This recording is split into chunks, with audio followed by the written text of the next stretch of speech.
Assalamualaikum warahmatullahi wabarakatuh. Waalaikumsalam warahmatullahi wabarakatuh. Tanggal berapa ini? Tanggal 2.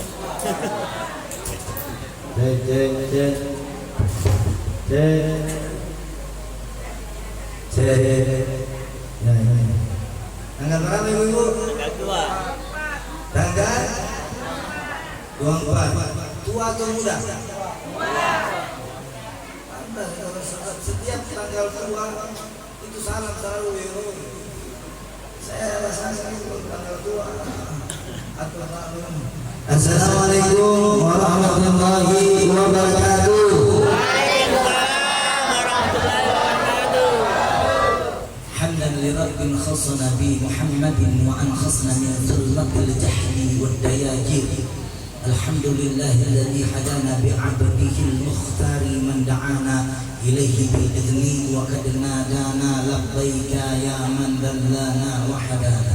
Allahumma salli wa sallim ala sayyidina Muhammadin nuri bashar wa madadika al-jalil ma'ana fi kulli adwari wa ala alihi wa sahbihi ajma'in amma ba'd. Fa ya ayyuhan nas ittaqullaha haqqa tuqatih wa la tamutunna illa wa antum ayyuhal hadirun jamaah zikrullah Maulid Al-Yamlah. Saya akan mengangkat satu tema di dalam hadis riwayat Tirmizi, halaman hadisnya 2578. Status hadis hadis hasan.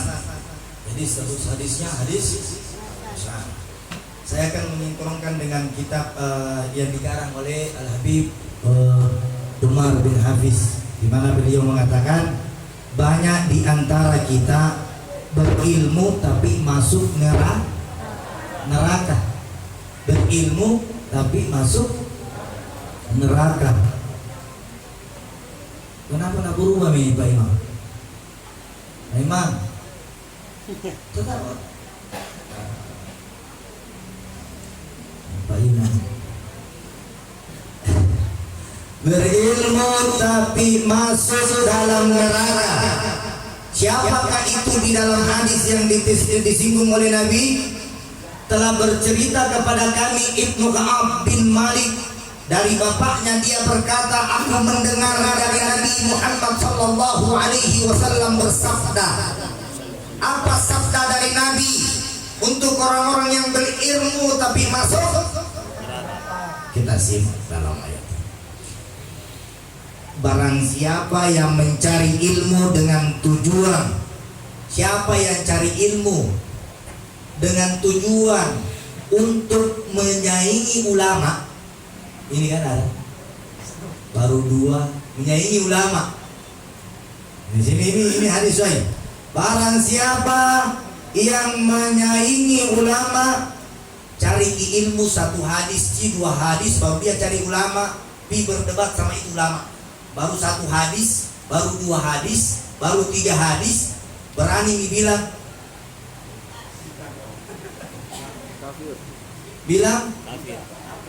saya tidak tahu. Datang dia pergi baru cari satu hadisnya, baru hadisnya dua, itu pun dua hadis kullu bid'ah. Ada dua hadis apa namanya judulnya? Kullu bid'ah adalah itu tidak usah sama sih.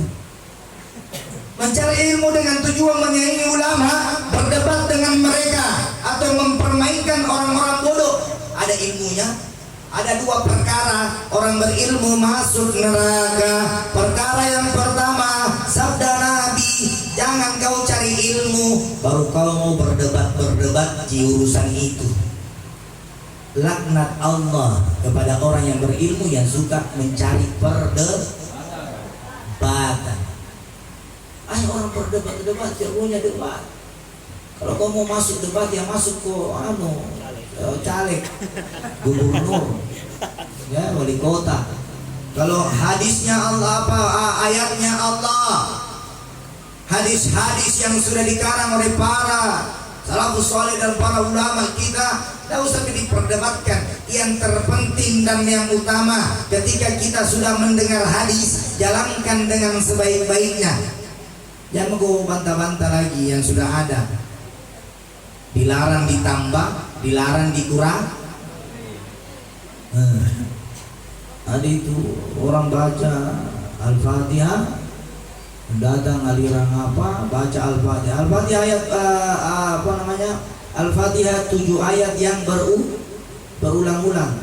Datang ada orang yang mau rubah Al-Fatihah menjadi 6 ayat. Misalnya, apanya yang hilang? Hah?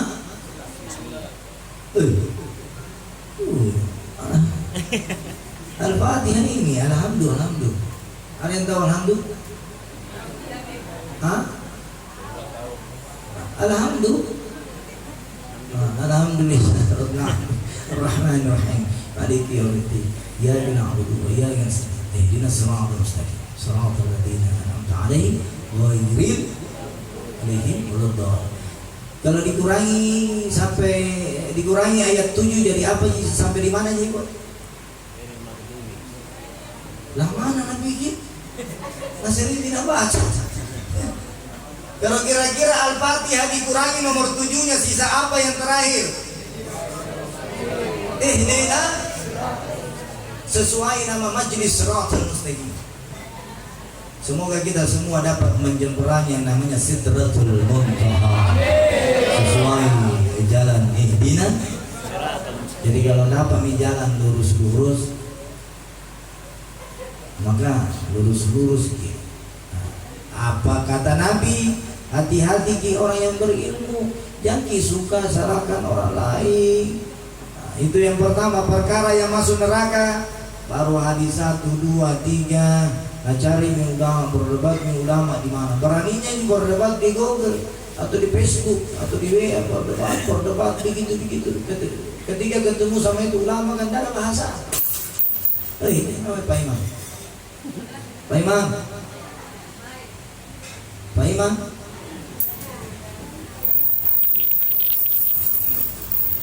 Ada stroke Pak Imam.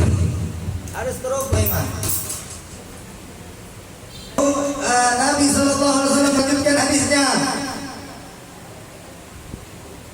Ada orang cari ilmu suka nak kasih bodoh-bodoh orang. Ini juga masuk neraka. Banyak orang pintar nak kasih bodoh-bodoh orang. Jangan bikin heran dia itu menteri-menteri masuk penjara. Banyak orang pintar masuk kemana yang lebih banyak? Orang bodoh masuk penjara atau orang pintar masuk penjara? Coba mikir dia di TV. Banyak orang pintar itu dikasih pakai baju orange. Pakai baju apa namanya? KPK. Dikasih orang pintar semua. Jadi hati-hati, orang berilmu itu tidak gampang. Tidak mudah. Jadi kalau ada orang berilmu, maka cintailah dia, sayang. Kalau kita tidak bisa menjadi orang yang berilmu, minimal kita itu sama orang yang jangan benci, jangan hujat, jangan fitnah itu orang berilmu. Cintai dia, sayangi dia. Ketika kita ingin dicintai oleh Allah, ketika ingin diberkahi oleh Allah, maka doakan para orang-orang yang dicintai oleh Allah. Siapa yang membenci apa yang dibenci, siapa yang membenci apa yang dicintai oleh Allah, sungguh celakalah dia hidup dan kehidupannya di dunia dan di akhirat. Celaka dia. Kenapa? Ada Allah cinta sama dia, dia benci. Yang nak benci Allah bikin cintai, tak balik. Bangkit. Ada orang yang nak cintai Allah, dia itu benci. Allah membenci itu orang, tapi dia sayang orang. Ini dalam hadis, saya akan dalam tafsir ya. Hadis riwayat Tirmizi ini 2678 hadis, statusnya hasan. Inti hadis ini dua. Inti hadis ini hanya dua. Jangan dicari ilmu hanya mau berdebat saja. Jadi kesimpulannya, jangan mau belajar hanya ingin berdebat. Yang kedua, jangan cari ilmu baru kau mau bodoh-bodohi orang. Tolong apa namanya? Apa? Tolong apa? Patol. Bahasa Inggris itu saya baru dengar. Patol, saya bagus itu istilah itu. Patol.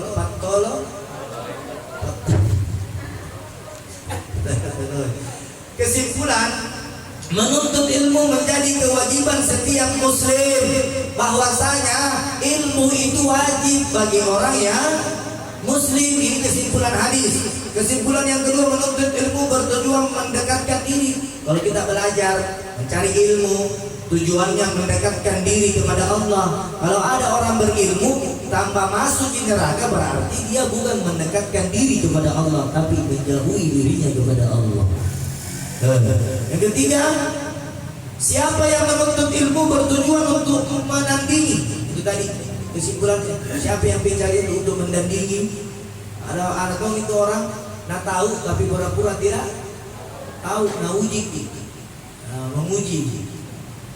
Nah, itu juga tidak boleh menguji.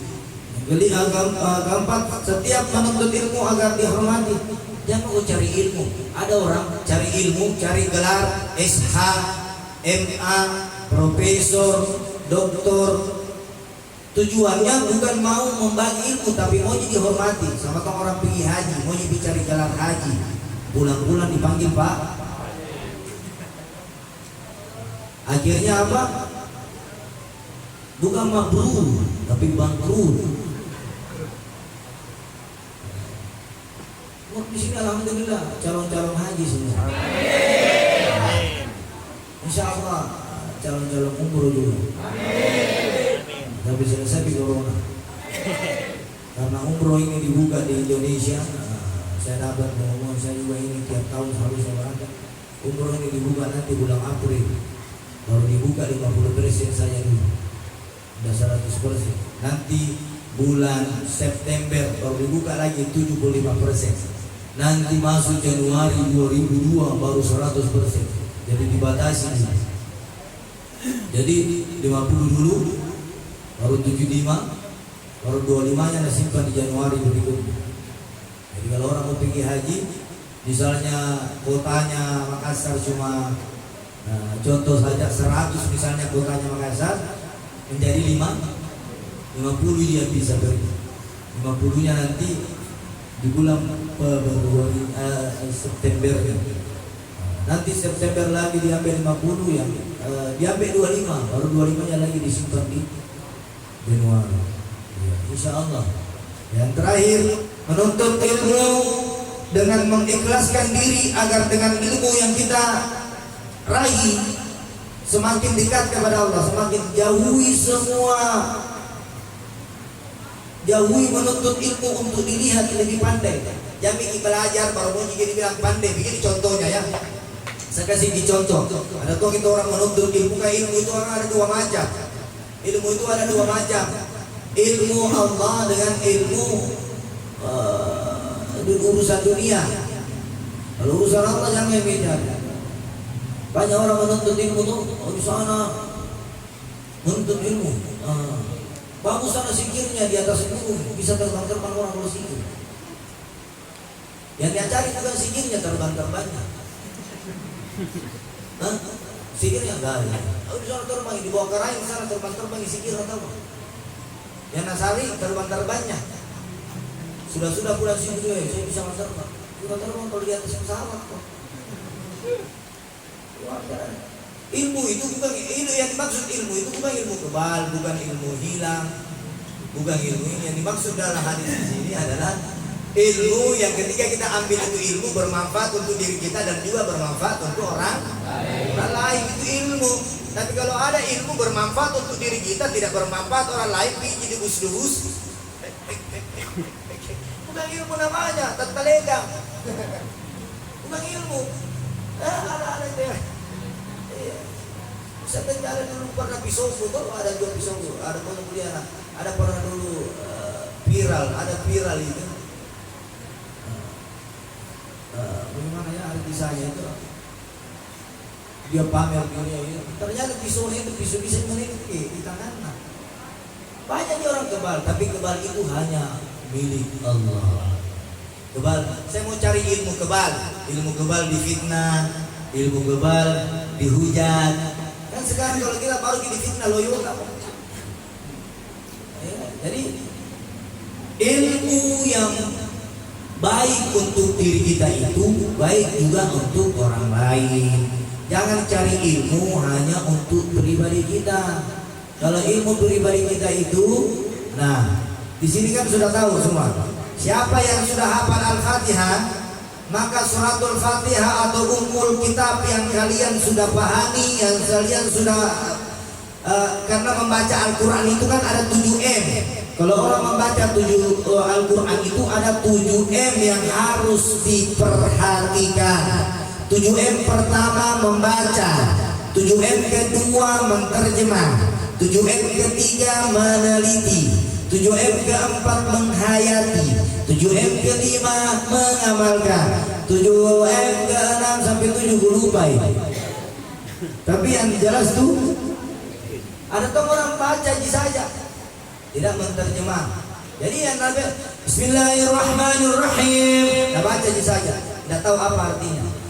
Beda itu manfaatnya orang baca Al-Fatihah dengan memahami artinya. Bahkan tetesan air matamu bisa keluar ketika engkau membaca ayat-ayat Allah, ayat-ayat suci Al-Quran, di mana ketika engkau membaca ayat itu, lantas hatimu, jiwamu tersapu dengan bacaan yang kau baca itu tadi. Itu baru bacaan. Bismillahirrahmanirrahim. Yang maha pengasih lagi maha penyayang, dan seterusnya. Dan seterusnya. Enak itu dibaca. Alhamdulillahirrahmanirrahim.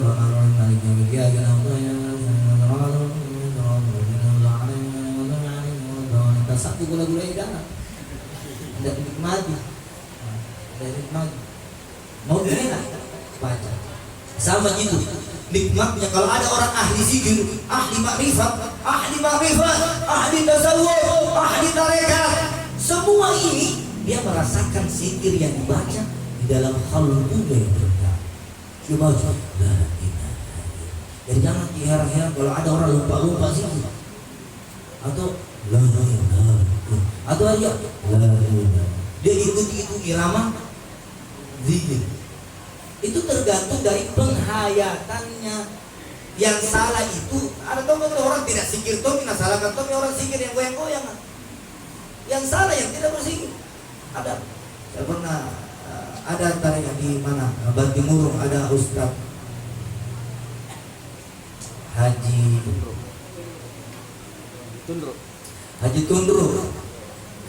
Tundru di Maros. Itu zikirnya zikir sufi, zikirnya zikir jahil. Oh Pak Imam, zikirnya zikir sufi. Apa tambah parah ini? Zikirnya zikir sufi. Zikir sufi kalau zikir luar biasa. Zikir sufi dulu goyangnya dulu baru nanti berdiri. Nanti itu gimana berdiri? Jadi kalau orang tidak biasa dia, kalau orang tidak biasa, lihat. Padahal itu ada namanya zikir sufi. Zikir sufi. Aduh, ya salah ada Pak Imam. Zikir apa? Sufi. Insya Allah ilmu yang kita dapat di tempat ini, ilmu yang kita dapat di pondok-pondok pesantren, ilmu yang kita dapatkan dari radio, dari TV, dari para ulama, ilmu yang keluar dari bibir-bibir ulama karismatik, ilmu yang kita dengarkan dari para habaib, ilmu yang kita dengarkan dari para kiai, ilmu yang kita dengarkan dari para ustaz, dai, dan semua orang yang membawa ilmu, ambillah ilmu itu walaupun yang membawanya tidak mampu menjalankan apa yang dia sampaikan. Ada teman-teman orang bawa ilmu, dia tidak mampu, dia pintar tapi tidak mampu mengaplikasikan ilmu yang dia miliki. Ambil itu ilmunya, jangan ikuti orangnya, jangan benci orangnya. Ambil ilmunya, karena tidak ada ilmu yang jelek. Yang jelek itu adalah pribadi. Ambil ilmunya.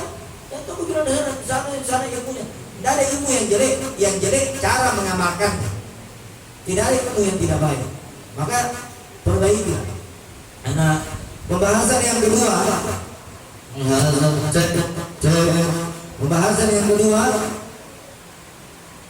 Ilmu dapat menjadi kendaraan bagi kita.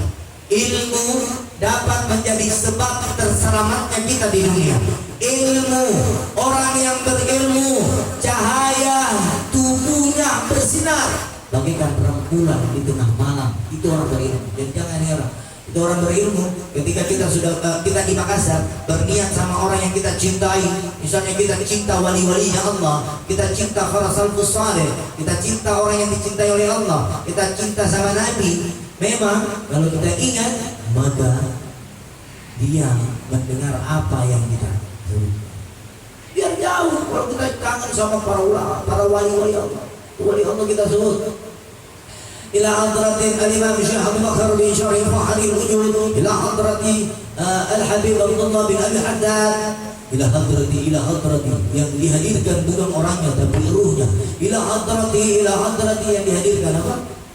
Ruhnya. Jangan heran kalau kita tutup orang.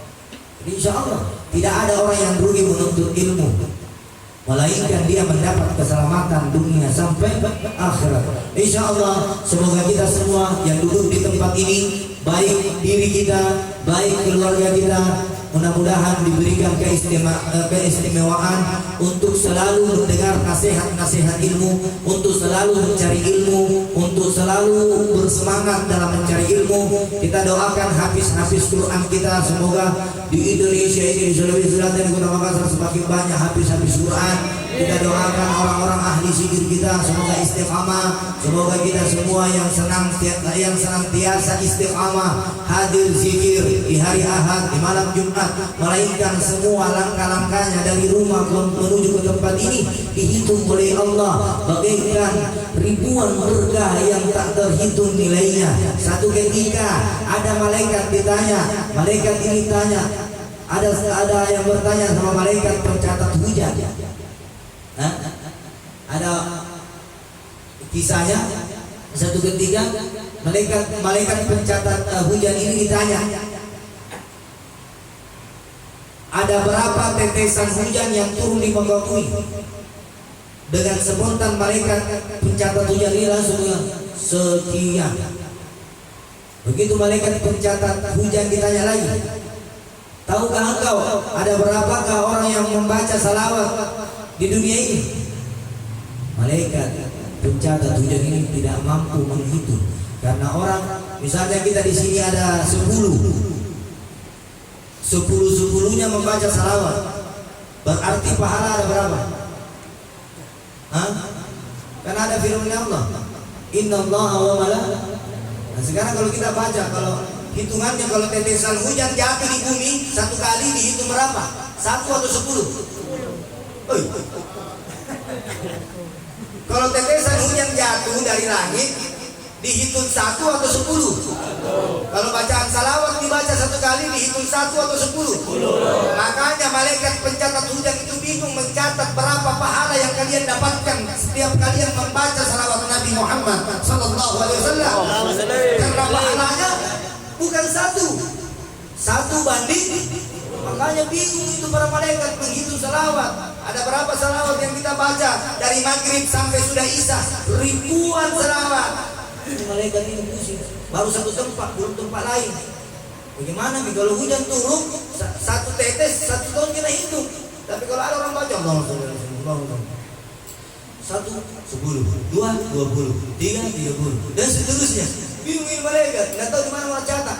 Bahkan malaikat pencatat hujan ini bertanya, seandainya Allah menyiapkan aku buku catatan, tak mampu aku menghitung berapa banyak pahala dan berapa banyak manusia di antara kalian di muka bumi ini yang senantiasa lisannya berselawat, Allahumma shalli ala sayyidina Muhammadin bil qulubi wa dawaiha wa afiyati abdani wa shifaiha wa nuril absari wa diyaiha wa ala alihi wa sahbihi wa sallim. Subhanallah. Salawat, Allahumma sholli, minta kami baca salawat, dibalas kami sama Allah, asy-syifa. Dia menjadi obat untuk semua orang yang sakit. Kalau ada yang sakit, obatnya salawat. Kalau ada yang susah, salawat. Mau naik motor, salawat. Mau ada cewek yang kita suka, bacakan salawat. Siapa yang tidak mau, siapa yang belum punya anak, bacakan salawat. Ambil perutnya istrimu, gosok-gosok gitu. Allahumma shalli ala sayyidina Muhammad. Jadi jangan cemburu yang belum kawin lah. Yang punya istri itu gosok-gosok istrinya. Yang tidak punya istri itu coba kumpul uang panai. Uang panainya apa? Salawatmu. Kalau cewek-cewek di sini yang hadir, tidak tinggi uang panainya. Al-Fatihah hadir. Tunjuk mabik yang mana mau kita.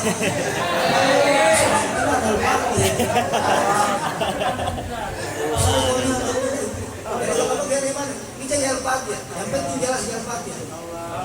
Nah, jadi siapa yang mau menikah, baca salam. Siapa yang mau punya anak, baca. Siapa yang mau suka cewek cantik, bacakan salawat. Jadi kalau ada cewek cantik tak tutup mukanya, bacakan salawat. Baru bacakan Fatimatus Syarah, karena dia tidak akan buka kalau buka yang halal. Kalau mau dihalalkan, yang bacakan salawat. Semua perkara yang tidak ada salawatnya tidak batal. Orang sholat tidak baca salawat, batal.